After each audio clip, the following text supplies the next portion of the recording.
Well, welcome to the wicked and wonderful world of the wing gambit, the Sicilian wing gambit.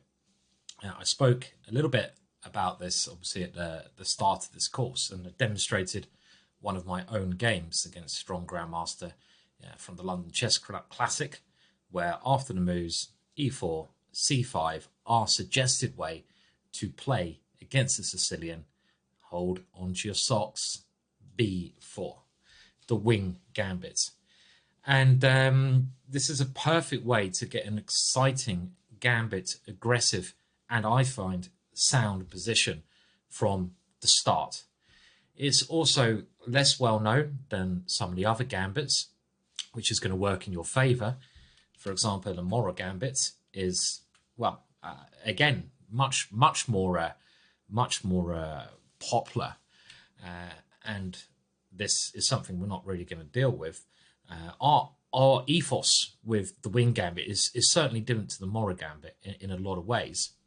And one of the other reasons I was going to pick the Mora gambit, but another problem slightly with this is that after takes c3, black can now play knight f6, which avoids really all the fun. And this goes back into a c3 Sicilian. So you're not guaranteed to have a fun and exciting game when you play the Mora, not by any means. And I think a lot of top players will play that. But b4, and again, I think, you know, one of the strengths of this course is, well, there's obviously, I was going to say a lot of strengths. I hope there is, but one of the strengths is that these moves like b4, I'm thinking of probably, after you've watched this course, they're probably analysed more in this course than anywhere else, including books, including other video courses. These lines like b4, like some of the other stuff we looked at, because we have spent a lot of time making these playable. And this move, I really think is underrated. I honestly do. And one of my favourite lines in this position used to be a3. And you could call this the delayed wing gambit. And I used to play this one, and I think I got my first Grandmaster Norm. It must have been now, I don't know, let's say 15 years ago. In the British Championships, I was playing ex-woman Wales champion Ketivan Arakamuria.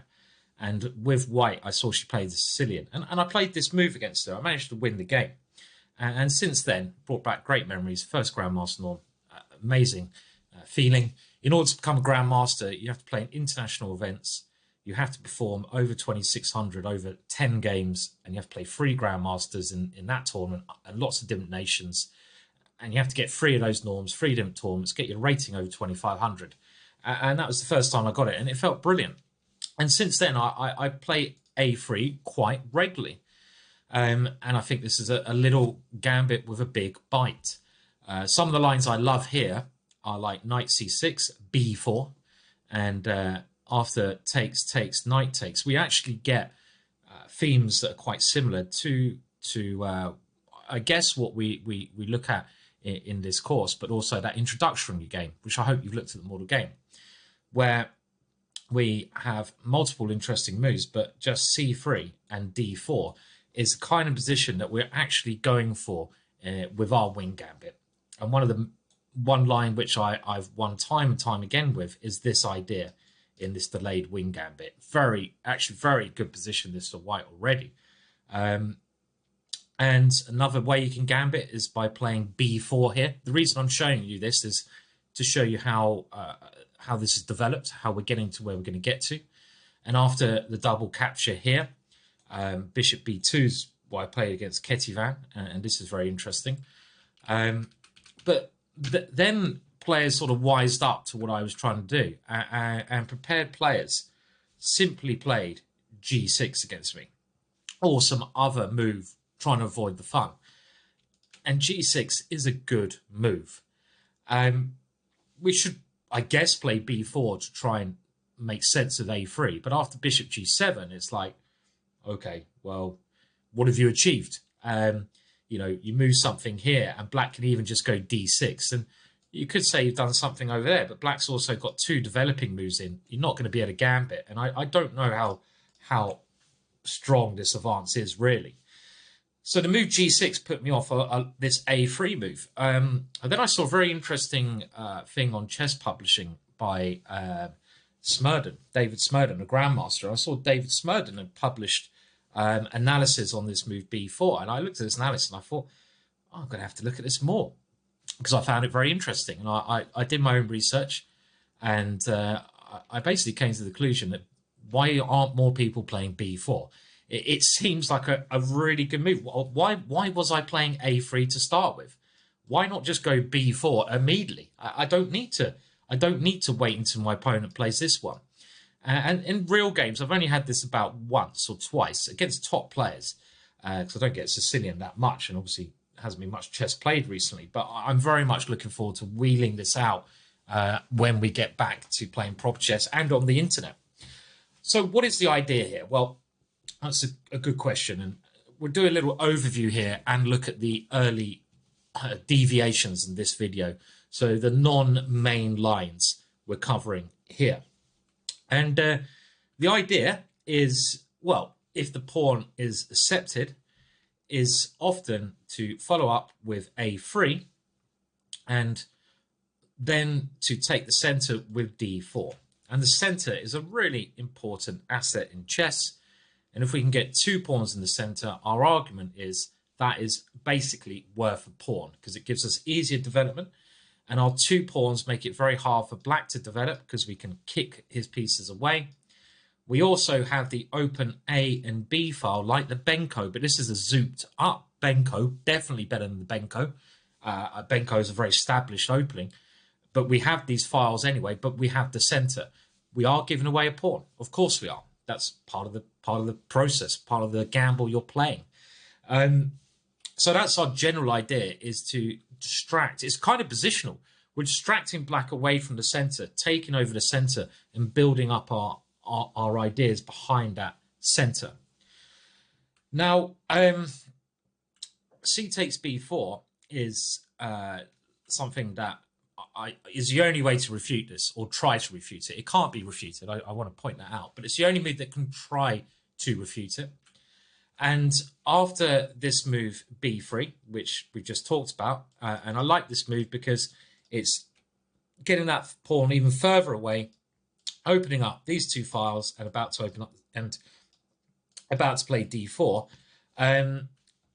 We are, let me just get rid of these arrows. It's annoying on chess base. You can't just delete the arrows at some point by a button. But in this position, the main line, and what theory generally recommends, is black countering in the center with D5, as my opponent played in that model game.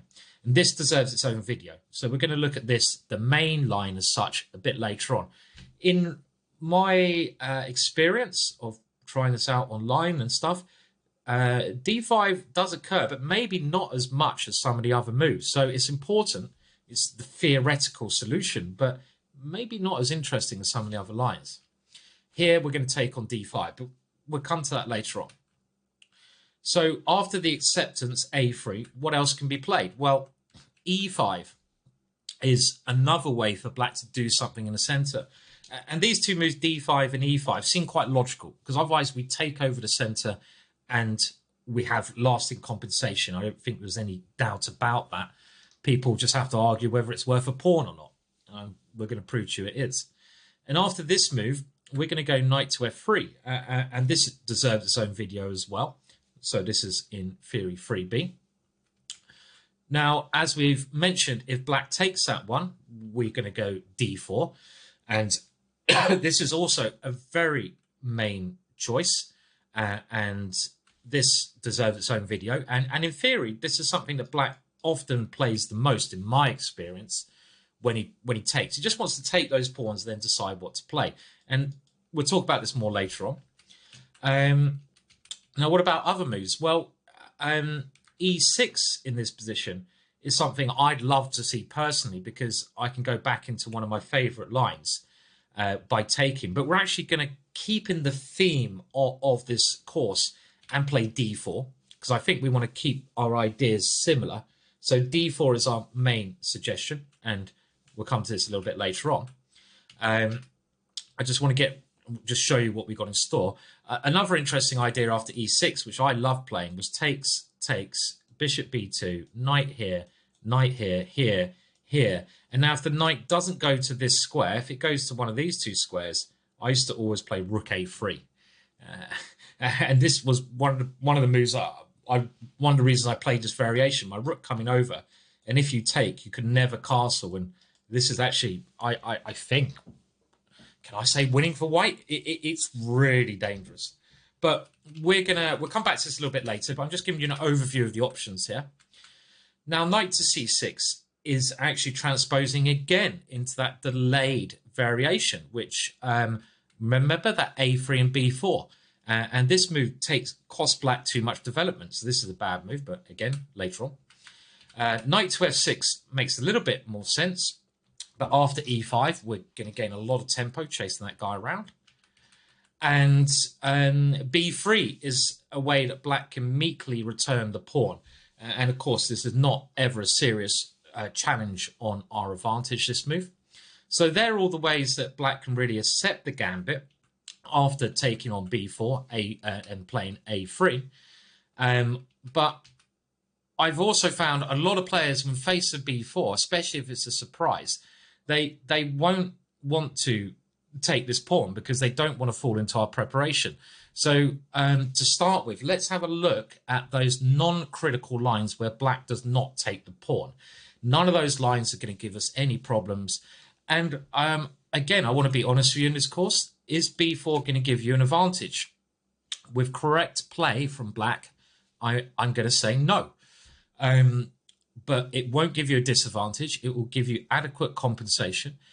And the idea is not always to give you an advantage in this course, but to give you the most aggressive position and opening choices that you can play in a fun gambit way. Gambits are risky in the days of computers, but they're a lot of fun to play. We all want a gambit, don't we? So that's the idea here. It's to give you the best chances you can with an interesting gambit. And we're not going to be worse, but I have to say we're not going to be better in some of the lines either, which I think you'll find in nearly any other opening anyway, right? So I don't want anyone complaining, oh, it doesn't give me an advantage. You know, that's not the most important thing. Okay, so let's go through the moves. Well, to start with, knight c6. We're going to have a look at most of the moves here, but this makes no sense at all. I've had this a couple of times. And here we can actually use our b pawn. I'm not going to take this square because after e5, you know, it's maybe not right, but I'm just going to go b5.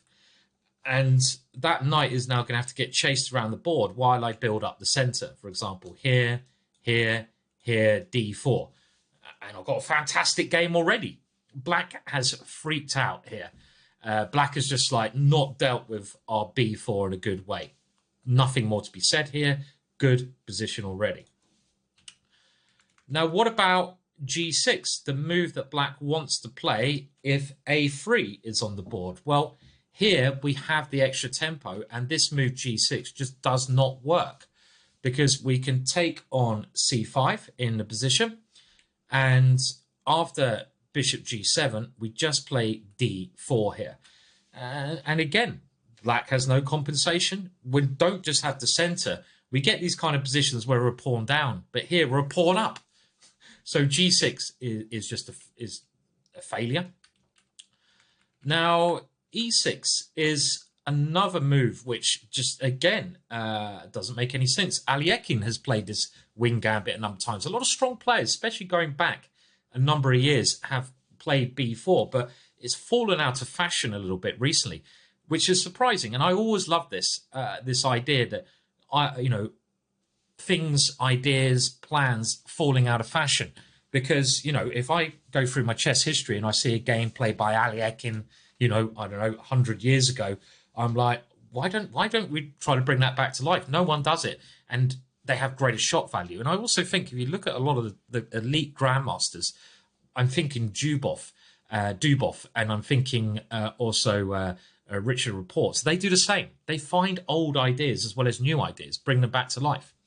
The reason this doesn't make sense is we take on c5, And after d4, we get the position we want, but we haven't sacrificed the pawn. We've got the center.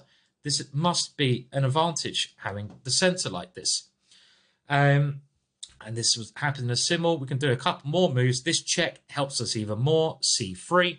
And, well, our way to develop here, what are we doing with the center? So let's have a look how Aliekin played with the center. Well, he played bishop d3 as one of our main squares. We're hoping for this. We're not actually in a real rush to checkmate.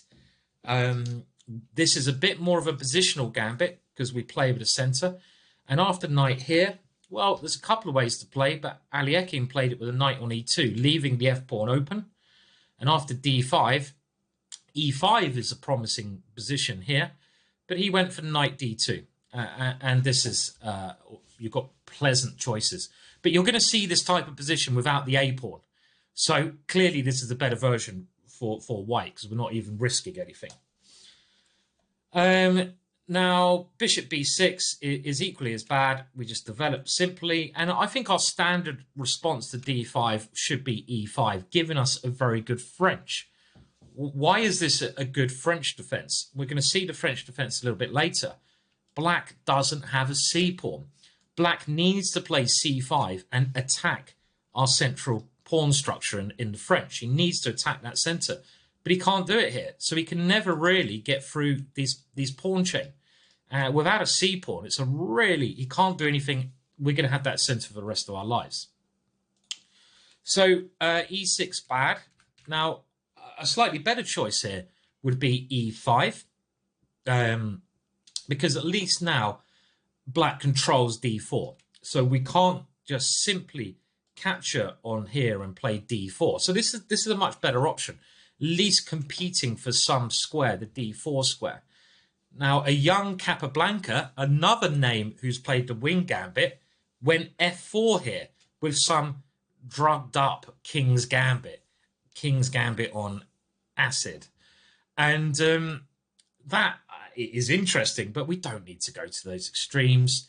Knight to f3, going back into some of the things like we looked at earlier on in the course, seems to be much more to the point. And you could even say this is like some weird Evans gambit now. But the problem with black's move here is that he's going to be very weak on these light squares as well towards f7. So now c takes b4, a3 will lead to another video. This is one of black's main defenses, e5, in these kind of positions. Independent values, first of all, d6, trying to contain that center, just looks pretty bad because we can now take here, and this happened in Gurayev Lim. Gurayev, great player, lovely hairstyle. And after bishop b2, well, because it's not easy to defend this pawn because the bishop's coming out to b5, f6 was played, and now just bishop c4. And look at that fantastic diagonal. And here, white just castled and then brought his knight into the d5 square. And the funny thing is here, again, we can see this gambit can be a little bit positional, which is not a problem. This square is really weak, and we can positionally just take over that square before we progress here. And you might even want to break it open with c3 and d4 later on as well to get your attack going. So d6 is, again, one of those knee-jerk reactions where black gets scared and really shocked by opening, and we just get a nice advantage. Knight c6 was played by the theoretician Bogdan Ladic, a grandmaster from England, when he was once thrown into this gambit. And again, I think our principle against this move is we don't really want to take here unless we can go d4 because we've helped black develop. But I think we just always push on with b5. This gains us a useful tempo. And now after knight d4, I would be playing c3 again. And here black doesn't have to move it, keep moving that piece around. He can take on f3. But after queen takes, yet again, white must have an advantage here. Because of the d5 square. There's only one move here where black can try to challenge this. And again, you see some of these advantages are maybe more positional than you want, but that is the case. If we gambit and our opponent really doesn't want to take it and we're just left with a small advantage, we can't complain. And with our bishop coming to this square, and our knight can even try to find a way around that square. This is the kind of play we're doing. And the only slightly challenging move here, played by Sicilian in the German league, is d5. And with the point after we take it, knight here, trying to do a gambit on us. But I feel that with c4, this is not enough compensation. The game continued e4. And now we do have to move our queen e3. But our bishop gets a nice diagonal. And after castles here, very good move from the player, Berghoff of the white pieces, queen g5. And this kept all the black's counterplay under control. And we are just got simple development. This queen, very good here. I'm not really sure where black's counterplay is, even in this position here. So this looks very nice for white as well. So let's go back. So again, this line with e5, if we go here, e5 is playable, but after knight f3, it seems like he should go back to one of our future videos by taking on b4, where we're going to play this a3 move, trying to open it up over there. So another move now, d6, and this is a very sensible way. If black doesn't know the theory, just to try and not get any tactical like mess. But again, positionally, and this is where we are doing this positional idea, when we take on c5, which I feel is correct, we're swapping a wing pawn for a central pawn. And certainly Keith Arkle would approve of this. But central pawns are worth more than wing pawns because central pawns have more control. I mean, just ask anyone. And here, I think we just develop normally, knight to f3. It's already quite a unique position. And now black can bring out either of his knights. Let's start with knight c6. Well, this gives us an easy pin. So we're going to go bishop b5. And easy developments. Let's just develop castles. And after this one, d3. And I feel we have a small edge here. We, again, are not afraid in this course to give up our bishop. And with bishop b2, just look at the center. We're going to go knight e5. And this was played by the legendary Shirazi, who's a real exponent of the wing gambit. Shirazi from France, exciting player. And I've learned a lot from looking at his wing gambit games myself. And here, we can follow up with f4 and then bring in the other knight around to f3. And this central pawn mass gives us an edge, definitely. Bishop looking very nice as well. So d6 is a move where I feel if we just take here, just structurally already we have an advantage. We don't have to do anything crazy. Maybe black shouldn't walk into the pin. So maybe knight f6 is the other idea. How else does black develop here? We are just going to develop the bishop to one of these two squares. We're going to castle. We're going to put the bishop on b2 and then decide on our next setup. And after knight f6 here, well, now I think bishop b5 is our most simple option still here. Bishop d3 is very interesting, but for really creative players, but we don't need to do that. And now bishop d7, queen e2 I like here. And this is a good square for the queen, guarding the pawn, and we'd love to go over there with a check. So e6, well, at some point we will take this one. Queen takes his best because black's knight wants to come here. And now again, simple play, bishop b2, knight c6 occurred in Jungstatovic, German League, 2017. And again, after castles, bishop e7, I like our bishop, I like our central control. It's by no means winning, of course, but the next move was a very sensible one. We got to think, before we think of middle game plans, what we're doing with our pieces. And the knight on b1 is wondering where it wants to go. c3 doesn't quite look right because it blocks the bishop and we're not controlling these central squares because our bishop is blocked. So ideally, it looks like c4 would be a very nice square, right? Coming into this important e5 square. This is one square we're really trying to control in these lines.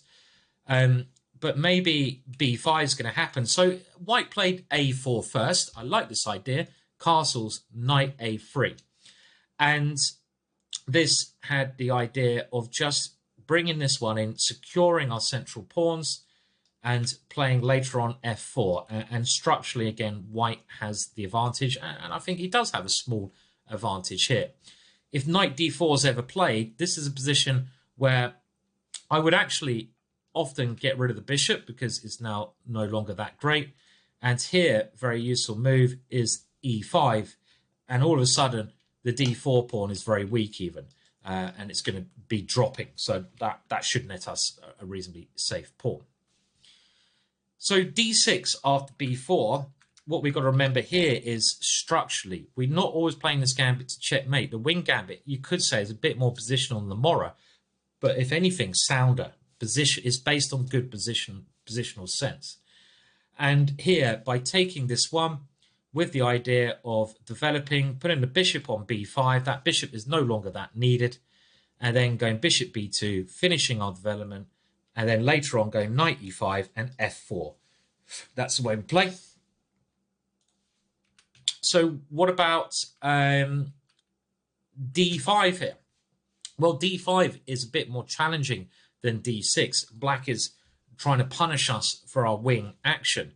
And it's quite a weird one because obviously the Scandinavian d5 is a main move. And I was thinking once, really weird thing. What happened if you play like the Sicilian but a tempo down, which is really the English? And now black plays this one. Well, I was thinking black definitely wants that pawn back on c7. This is actually a weakness. It allows us some checks. It's a weakness, and this is a really bad Scandinavian.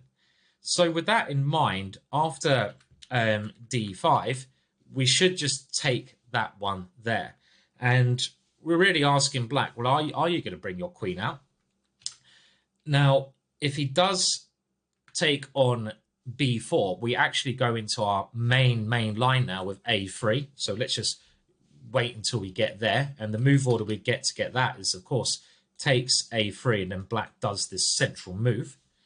So the only way to keep it unique after d5 pawn takes is queen takes d5. And now I like knight to f3. We have to be careful of the check on e5. This is so important. You'll be amazed at how many games players have lost by allowing this check. And we're not right. We've gone b4 to try and encourage this capture. And after e3, yet again, we're in that theory. We're going to come to a bit later on. So if black wants to keep it unique, he has to do something else here. And we got our knight coming out. So I don't think d5 has worked particularly well unless we go into the main lines as black. If black tries something unique here, let's say like bishop g4, well, now we can even just take on c5. The reason I'm not now going knight c3 is because after this check, bishop here, I'm not necessarily worried about this pawn because of our standard. This is our standard square often for our queenside knight. But I'm more worried about bishop takes f3, and I don't want to take with a pawn. So that's why after bishop g4, we're just going to take on c5. And again, if we're just thinking about structure, the wing gambit is a positionally sound gambit. We're trying to give up a wing pawn to take over the center.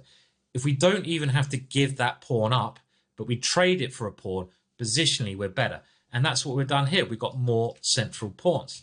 Let's say knight to c6. Well, now knight to c3 is more tempting because we've won that pawn. And we don't have to fear this doubling now because that's a very useful extra pawn. In this kind of position, we can get this one here. A little bit care needed, but there's also problems against the side here. And even castling is quite safe. Black doesn't have any development. So queen takes c5, more logical. And now rook b1 anyway. And our rook can do some very funky things in the wing gambit. In this case, coming up to b5, this unique attacking kind of position. Now, I think the most serious of defenses, all these last defenses, I think give white an advantage. because they're kind of all those last moves are kind of panic moves. They're like black's allowing us to get an advantage risk-free by getting a better pawn structure. D6, we get a pawn structure. D5, well, we're going to get development and a better pawn structure. These are kind of panic moves, but a much better founded move is B6, and this has been played and been lots of grandmasters have been attracted to this move, including Kevin Spraggett, who's had this twice against this Shirazi. B4 is really Shirazi's, invention, Cameron Shirazi. And this is a way that this is quite a lazy move that black can play. Black's saying, I'm not going to take you on in a theory, which I expect you know, by grabbing that pawn. I feel like you have compensation there. I'm going to try to keep my structure intact and just play a game of chess. And this move is, again, it's positionally founded. We should take on c5 now, I think. Other moves are interesting, but I think taking here is the simplest. And now we get this structure. We have a normal Sicilian without the B pawns, which is very interesting to think who does this actually help here. Well, I like white because we can quickly get a rook to the B file. And one of our main ideas is let's develop our knights and just take over the open file. And that, I'm hoping, will give us a small edge. Let's have a look. I want to bring out my knights. It's still normal developing. Now, bishop b7 is kind of running into our idea. Let's have a look at some other options, some other games that have been played. Knight c6. Well, as soon as that knight comes there, kind of thing I'm actually thinking, as we've seen when black took this way, is that it does allow our bishop to attack that one. If we think about this bishop, it's a piece which is okay, but it's not as strong as we've seen in earlier parts of the courses. Because if we put it on c4, it can be blocked. Black hasn't had this opportunity before, and it might even get tempo. So c4, not good. d3 and e2, just too passive. I've tried putting it on g2 here, but that's quite a positional approach. Bishop b5, when we get a chance to at least cause some damage, makes the most sense. Black doesn't want to damage that pawn structure, so bishop b7, and now we can castle.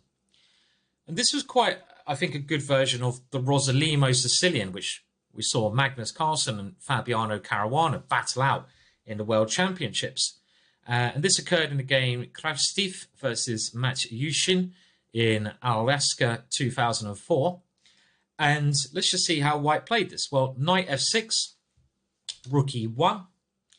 And now it's a little bit easier for white to play. Black is going to take 3 moves to get castled. And we're just going to continue our development. It's unclear where we put this bishop in this line because b2 might be exposed, but we can wait. g6 was played here. And now knight to c3, bishop g7. And here we go rook b1. This move of taking over the file.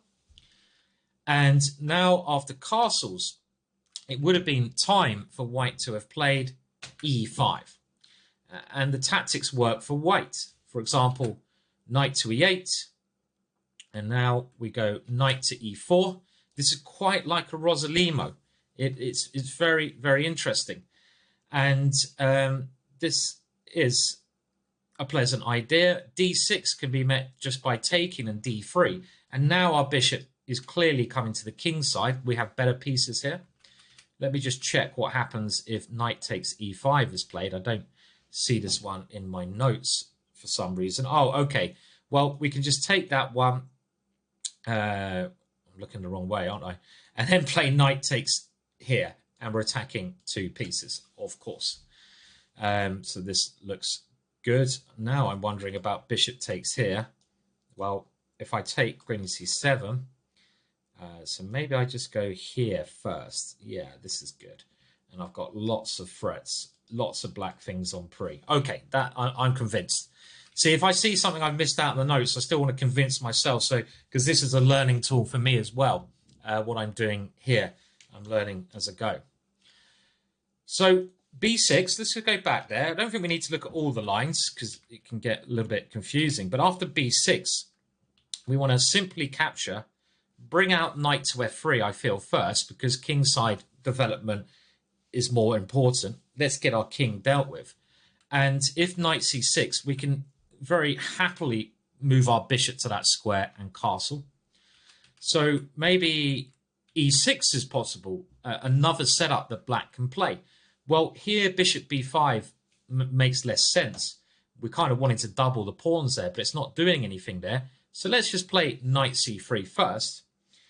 And another issue that I find black has in this position with the pawn here, where we're not going for the open Sicilian, is he's got to bring his knights out to develop. But if he brings the F6 knight out, we have E5, which is strong, good, and annoying for him. And as soon as he brings the other knight out, we have bishop B5. Bishop B7 will lead us to this tempo gainer. And we have two pieces developed. So let's have a look. So knight C6, we do bishop B5. And now maybe black can try knight E7, a slightly different setup. Well, again, quick development. Let's castle. And after A6 here, I wouldn't be wanting to take here because this falls straight into my opponent's plans. I never want to make my opponent happy and let him do what he wants to do. But one advantage we have in this line, this is another reason the bishop should come here generally, is because we can go bishop A4. Now, if the B pawns were on the board, we'd have to worry about B5. But in this position, we have no fear of B5, and I quite like our bishop here. And even though black's played a setup that he often does in a normal Sicilian, he suddenly finds himself, I think, in this position in a very uncomfortable situation because his knights are blocking things up. Bishop B7, rook B1 comes. And our next plan, I think, again, like we saw, I think our best setup in these lines is D3 and then get the bishop over to F4 or G5, where it's most active. Again, I don't fully trust putting it on B2 because it's a target, and it's not.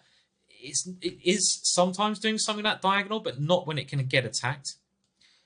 I also like the idea of rook E1. It might set up knight D5 sacrifices, and it also supports this pawn coming through. But it's more, what can black do here? Try to find a move for black. It's not easy in this position. For example, G6, we could now look and see, oh, look at those squares, and even play E5 immediately. Bishop G7, and then we could go for this interesting pawn sack line. So there's a lot to think about in these lines, and even though B6 has been played a lot, and it's not a bad choice, I still would rather be white because it's harder for black to find secure squares for his pieces. So we're seeing against this plan, normal development works. So let's have a look at the last idea here, bishop B7, where we naturally develop. And now if E6, one thing I'd like to just throw in here, this was Shirazi versus Grugurinov on last year, Internet Blitz, rook B1. And if the bishop ever comes to C6, I wanted to include this game because it's a slightly different plan. By the way, knight E5 is certainly not a bad idea.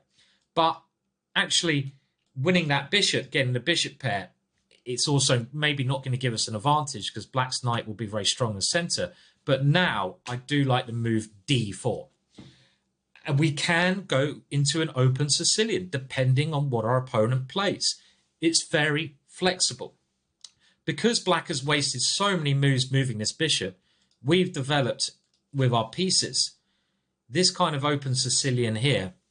It is a very good open Sicilian for us. And black has problems developing. I would, in this case, I don't really put my bishop here. It hasn't got the point.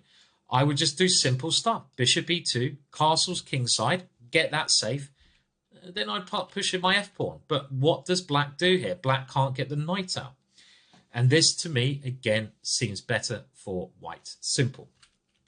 So after this idea, bishop c6 is just met by d4. So I don't think e6 is the right way to go. Knight c6 is quite sensible. And again, I like rook b1. This is why I put it here. But at least now black has rook b8. And we've got to think again. We want to move this bishop. Is moving it to this square the most logical? Well, I think it can certainly be tried. But black is now defending that knight quite nicely.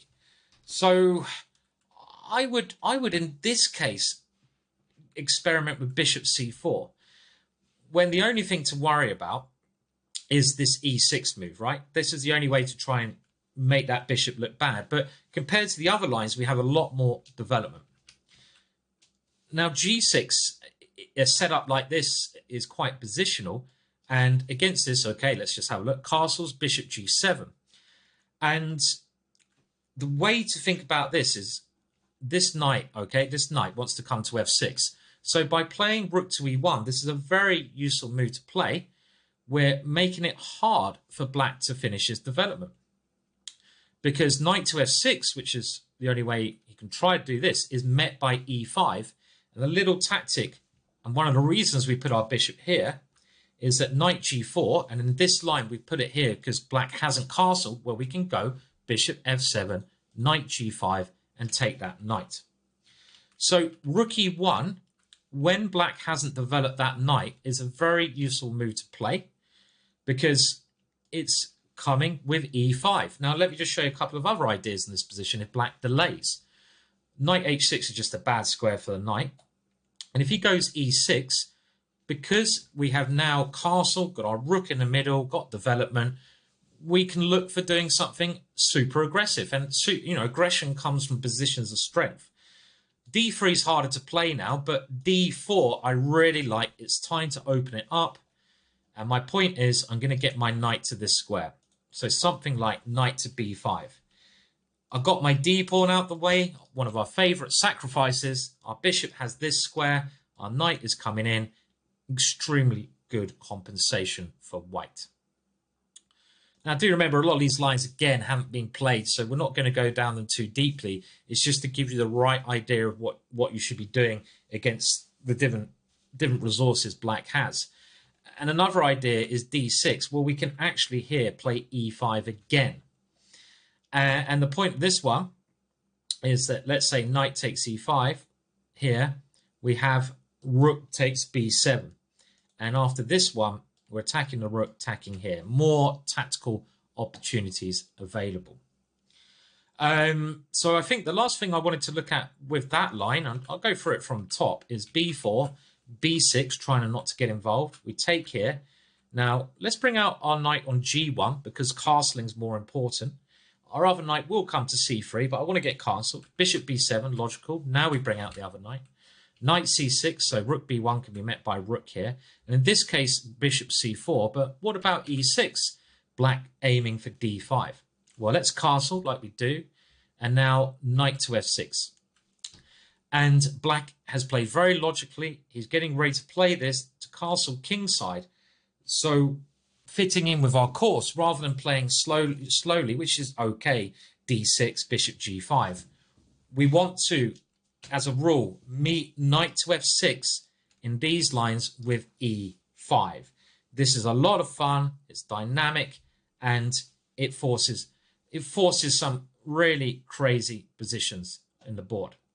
We can back this up with rook e1. So d5 is a move that black might try. Otherwise, we're going to get that nice pawn there. And now, after something like pawn takes here, there's a really interesting idea, a new idea, again, that we found here. And this position, I think you're quite likely to get if black goes b6, because black's now thinking, I've got the two bishops. Yeah, I'm fine here. You're going to take here. I'll get castled. There's an amazing idea here, which is d4. And this is a phenomenal move because there's a number of captures, but we have our king castled. Our opponent doesn't. So rather than allowing him to castle, we're not worried about pawns. We're going for the quickest bishop development we can. And our bishop coming to one of these two squares will pose many questions. For example, let's just have a look at one line to give you a feel. Now, there's a very nice idea. Knight takes d4. So we're not even sacrificing here. And when the knight comes in, now bishop to f4. And we're regaining the material with interest. And we, because the bishop here, if the rook moves, we're taking that one. Black's pieces are hanging. We've got the knight coming in here. We've got this pawn here. It's a really amazing idea, this d4 liberator. Right, now the last things I want to look at, and we're now after b4, really covered everything, I feel, except for pawn takes b4. So to run over those ideas, b6 is probably best, but even then, if we just take knight f3, we have ideas of knight c3, mainly bishop b5 to attack the knight, but often bishop c4. So one of these two squares is the most aggressive. Obviously, in those lines, we want to get our rook to b1. And very important to try and meet knight to f6 with e5 in nearly all of these cases to keep the initiative going. Against other moves, we can simply get a better pawn structure if he refuses and play again, normal way. What if black takes on b4? Well, our idea is a3. And now the main moves, d5, e5, and takes here are looked at in other videos. What about e6 here? Well, this is where we're recommending d4 in the position. Like I mentioned, bishop b2 is a very normal way, but I just want to show you some typical play here as we've seen before. Well, d5 is now a way to play in the middle. And here, e5. And this position closely resembles the wing gambit in the French. And our idea here, let's say there's a number of things, after pawn takes here, is to play c3. And we're going to base our attack around this center. So, for example, bishop d7, we win that pawn back. I like taking the knight. It gives our knight ways in.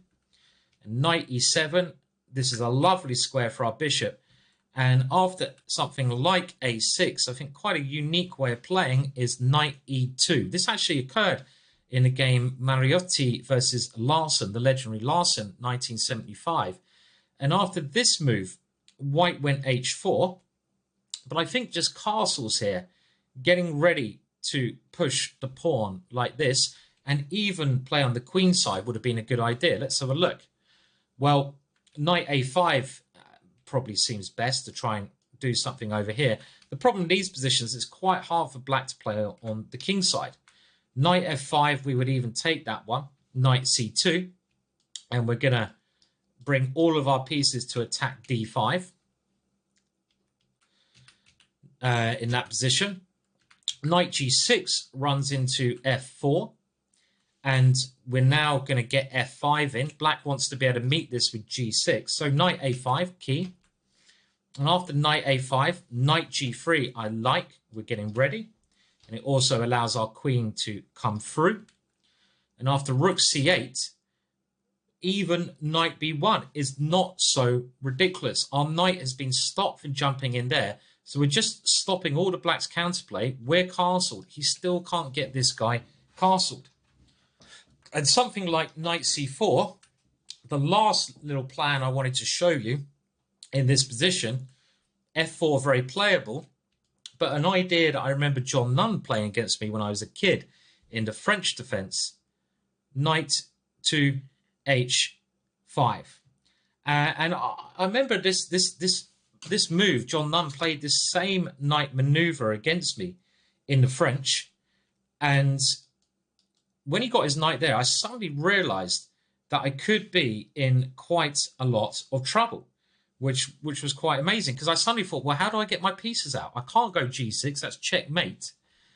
And there's even ideas, crazy ideas here, of bishop h6, if you want to show off. But black can't really move in this kind of position. And with the f-pawn also coming, I really like this unique way of getting the knight in the game, rather than putting it on f3. So if there's one thing to remember, if you get these like French wing gambit positions, so let's just go through that again. a3, And after a3, we have e6. Well, taking is the line you could play, but we like this d4 move, as in the French defense. And after d4, so I was just thinking as well there, thinking in my mind, not out loud. After d4, d5 is the normal move. If d5 is not played, if you take here, one little rule that we're going to go for is after this one, when we take that pawn back, we're nearly always taking with a knight. Now, I wasn't sure originally which one to take, but after investigating more, I much preferred this idea, not swapping the bishops off so soon, because I was thinking, well, that bishop's got to develop, and it hasn't got anywhere good to go. So in general, remember, when we take that pawn, we always take the knight. If knight to f6, well, I think we go bishop d3, and the square I always like putting this knight on, like Ali Eking did all those years ago, is always e2. This is always the way to play. And okay, well, we can investigate this position a little bit more, because I think this is a typical kind of structure you will get when playing this. It did occur in Djokovic versus Sachs 1999. And after d6 here, castles, bishop e7, you can see black's playing very normal moves. And I liked the move that was played now, because it eventually forced this pawn to do something. Taking here straight away means that our strong bishop is going to be removed. And we don't want to remove this bishop because we're hoping for better things on h7 if black castles. So bishop d2 was a very clever idea, and this basically forces pawn takes here, knight takes here, and now we get this kind of position which you're probably going to get quite a lot. And you've got to think, do you like this kind of position? Do you think you have adequate play for the pawn? Well, if not, I'm afraid you're going to have to find another solution against the Sicilian. My thoughts are, and the reason we've gone for this is that me and Richard, we really thought that white has a lot of potential in these positions. White has control of the center. White has more space for his pieces. White has the A and B lines to play along, like a Benko, good Benko. All the pieces remain on the board, meaning that to simplify, black's got a long way to go. We even have ideas of getting another pawn in the center, which I quite like. Why not get 3 pawns and move the bishop to c3, pointing at the king, both bishops pointing at the king. We have the queen coming to b1. I like this. And not just on the b line there, but also on b1. The queen would be helping on this diagonal, right? This diagonal towards black's king. And at some point, we even have f4. So it's just a lot of ideas. So, I don't know, let's say castles. We go c4. What does black play? Black really wants to move one of these pawns. And again, it's getting into your opponent's mind. You don't need to rush this position, and you don't need to rush any position if you understand that your opponent hasn't got any good active plans, or you're not worried about his plans. And moving these pawns both creates some problems. This one goes into the kind of positions we've seen. And e5, where you got this nice way to gain space, and then you can concentrate along here, or even keep things open with bishop c3. And I quite like bishop c3 because I want to keep things open here. If black doesn't do this, what can he actually do? I don't see what he's doing. Let's say he goes b6 and bishop b7. Well, now even f4 becomes an option, and we're going to get ready to attack. So this is the kind of position where this little bit of faith is needed in the middle game. And, you know, we're going to have a look at this position later on to get a really good feel of what you're trying to do, because that is the kind of position you're going to reach quite a lot, those ones. Now, let's just go back to this French defense structure, which occurred after this one, d5. So e5 played, and the idea with this is obviously we're going to remove these 2 pawns. We're going to go c3, put our bishop on this lovely square. And you might be thinking, isn't this just a French advance, a pawn down? Well, the whole point of this wing gambit is that black doesn't have the move c5. So we're giving up a pawn, and we're giving up a pawn, so our pawns here cannot be removed. So we always have active play. But the key maneuver to do later on, when you've dealt with your queen side, gone c3, gone bishop d3, is not the logical knight f3. But the key idea is this knight e2, knight g3, and given a case, bring the knight there. That stops the g pawn often from moving because the knight coming in. Let's assume that knight's moved. We're also going to, increase the pace with this f pawn. So a couple of moves black can try and cause some issues here. Queen a5 is initially touted by the computer engines, but we're going to go bishop d3. If this pawn's ever taken, we're going to win it back. So knight c6, and now we put our knight on e2, and let's see what happens if this is taken, because now we're going to castle. Well, we play c3, and again, we've got three pieces attacking. We've got three pieces attacking this pawn, so we're not so worried about it. We're going to win that one back. a2, the only way to hold on, and another important reason we put our knight here is defend there. So after knight d2, we're going to castle, play queen c2, and rook takes a2. That is the key idea. So queen a5 is a little bit tricky, but as long as we go bishop d3, then, and remember our knight should come to e2, we're doing absolutely fine here in this structure. So knight c6 is, I don't believe, the best way to play, because we want to play c3 anyway, and we're getting with a tempo now. And when the knight hasn't come out here, we can always look at g7 and the French defense structures. And as well as our plan of moving our knight around, I quite like queen g4 here. And this creates some problems, a little weakness. And again, you've got to have a little bit of faith in these positions. It's long-term counterplay against black's king side. And we're going to use our H pawn. We're going to develop normally here. Maybe the knight should come to f3 here. You don't need to do that maneuver in this case, because you're going to have pressure anyway. And I do want to go over that last line one more time, because I thought it was very nice to show. If taking here immediately, I like c3 first. And now we get rid of that pawn. We always take our knight, nearly always, in the wing gambit. Black has to develop his kingside pieces, but our plan's the same. Bishop d3, great square for our bishop. When black castles, his king's going to be weak. If black doesn't castle, we get all our pieces developed. We try to break with f5, in some cases c4, if the king, our opponent's king, is still in the middle. One of the advantages of having the knight here, it has quick access in. So after this one, let's say a6, stopping any naughtiness with our knight coming there. Now knight e2, with two ideas, leaving our f pawn free and letting the knight come to h5. And let's just have a look at that knight coming around. Well, the knight coming in. We can even go back to our starting squares over there. And now the knight comes in with that pressure.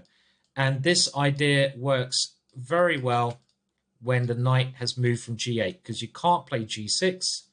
You have ideas of bishop over here and f4, f5.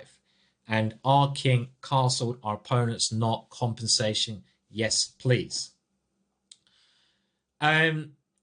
So other moves after a3, again, it's very extensive here, I do know, and we'll just cover the other three moves here now. And again, you can check out the move trainer. It really is very extensive. Everything's covered in the wing gambit, and we wanted to make this, like I said, the most extensive analysis of the wing gambit possible. We could have even made a separate course just on the wing gambit, but this is for everything with e4, so I wanted to get it all into one course, the main moves. Not everything against e4. It's the black's four main major options. Now, knight c6. Well, here I like takes, knight takes, and now c3. We've mentioned this before. d4. We get that compensation. If black doesn't do something in the center here, well, we're just going to kick that knight around. So d5. Now we take here. And the point is we draw the queen out, and this knight a3 move, can you remember this before? This gives us some brilliant, brilliant ideas. And it's really hard for black to stop this. I've won so many games with this plan. For example, black can go wrong immediately. Something like e6, when knight b5 is very good. If the queen, how do you defend this square? If the queen comes back to defend it, just bishop f5. And black now has to give a pawn back when we have the pressure and the extra pawn. If black tries to defend this move with bishop d6, well, this is even worse because of queen g4. And this is an improvement on a move which I've played here. I've played bishop c4 here, but I have then allowed the queen in here check. But if you go queen g4 first, we're threatening this pawn. And when it's defended, well, there's another problem now, and that is the bishop a3 problem. If black defends it with g6, there's the bishop c4 problem. This one is horrible. So queen g4 very strong. And there's so many issues with this knight b5. Just involve those little tactics. Let's say knight f6. We do the same. How do you defend that square? Well, if you move your queen back, there's another way of doing this now. Bishop f4 is still okay, but now black has an extra piece developed, so knight d5 is possible. Even stronger is d5 here. And this is crushing. I've won a lot of games of this. I've beaten a couple of grandmasters in this. The point is a6 doesn't even threaten anything. We take there. Remember, we have a very useful pin. The knight moves. Well, we have bishop f4 and disaster strikes, clearly. And if black takes on d5, well, we just win a piece with this standard motif knight c7 check. So this whole line is really dangerous if black at some point tries to move this knight around. It's too slow. We can just go c3, d4. If black tries to get the center, then we're going to bring his queen out. If the queen ever comes out and loses control of that square, we come in for that square. If black does something else, we go back to those. We can do our normal traditional idea, bishop d3, knight e2. Now, do remember, knight f3 is okay, but I think we're going to stick with putting the knight on e2 because it seems more flexible and it leaves our f-pawn to move. As well as these simple developing ideas, the problem that black has is that his knights can be chased around with our two pawns here. And talking about chasing around those knights, knight f6 is an example of that, where we chase it around. e5, knight to d5, and now a takes b4. And this knight is very unstable. For example, knight takes b4. And now we just build the center here. The knight comes somewhere like this, and now d4 with typical compensation again in the position. We're going to go bishop d3 and knight e2. If black doesn't do anything, then we're going to push, and we have this lovely central control. And in that position, well, if the knight ever comes back here, okay, it's similar kind of thing, isn't it? Quick development, pieces in the middle, very nice. So that knight is losing far too much time, I think. And if we just take here, we're left just very nice play. If black doesn't grab that pawn and does something else, well, we can even just push it on. We're not even a pawn down. Let's just have a look at this line one more time. Let's go to c6 again. Maybe black can try d6 here to at least challenge our pawns. If he goes d5 in this position, we don't want this bishop ever coming out to these two squares, but we're a little bit like that French defense gambit position we had. And with the move bishop d3, we stop the bishop coming out. And after, say, g6, we don't want to allow an easy pin. So again, we put our knight onto a nice square so we can meet bishop g4 with f3. And we're going to go with castles, f4, f5 as normal.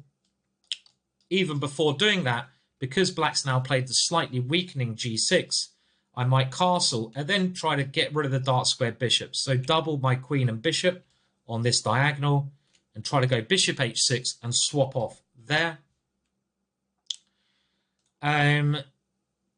Yeah, so it just looks all very nice. And the last thing we're going to look at is after this one, a3, a move which I'll be very surprised you get, b3.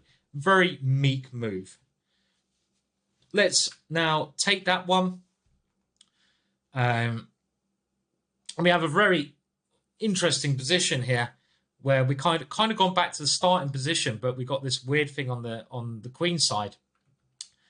And now, if he tries to go e5 here, well, we get, again, the Raul Lopez, but we have bishop b2 as a move already to annoy black. And this is an advantage having a pawn here. Our other bishop's coming to c4, and this is slightly better for white. So e5 doesn't seem like the right way. e6 allows us to go d4. And the problem that black has here, if he goes for a French defense structure, well, after this one, I like this French defense because, yes, he doesn't have a c-pawn. We don't have a c-pawn this way. So d4 is a little bit weak. But this is still a good French defense in this position because these c-pawns being exchanged off. We can bring our knight to c3 quickly. We can't normally do that because we've got a pawn on c3. And we got a little bit easier development. Knight to f6 allows e5, and we can chase it around. Should be all right. And if knight d5, well, we don't have c4 now, but I kind of like knight c3 in this position. And after this capture here, we can even gambit the pawn with bishop d2. We're very happy to do this, and we're going to get great counterplay, normal development. I like putting our bishop on d3 here. And what else does black do here? Well, d5 might be normal, a Scandinavian attempt. Well, we want to take this one. Our pawn structure looks a little bit odd, but it's development. And if queen comes out, we go knight c3. And if the queen moves around, we can chase it around. Quick development here. You're probably not going to get this, so I'm not going to go too deep here. We look at it a little bit deeper in the move trainer if you want to dive in, but the video's over an hour there, so I'm kind of rounding it up now, and we'll do a little bit of talk at the end, as always. Knight f6 is the other way black can play these positions, but I would suggest just allowing that pawn to be captured and taking advantage of the b3 pawn. And with something like knight c6, even knight c3. And here, well, we're ready to go bishop c4. We've got all our pieces developed, and it's a very interesting and unique game. Okay, so that's a lot there to take in, as there are with this course. There's some heavy stuff, but b4, very interesting line, very exciting line to play. We're going to come to the main moves next. I think everything demonstrated here shows the potential. And just to go over things, if black doesn't take that pawn, we're generally okay positionally. Our main aim, if he does take the pawn, is to take control of the center with our two pawns, take the knight on a3, and then to develop bishop d3, knight e2 in a lot of cases, and just keep finishing our development, keep the space advantage, hit our opponent's pieces when they come out. So if the knight comes out, we hit it, and just to keep pushing and pushing as we go. So again, there's a lot to look at. Go and look at the move trainer, but I hope you've got a taste for this wing gambit in this video. And the next videos we're going to have a look at the main line should give you a really good overview of everything you need to play this exciting variation.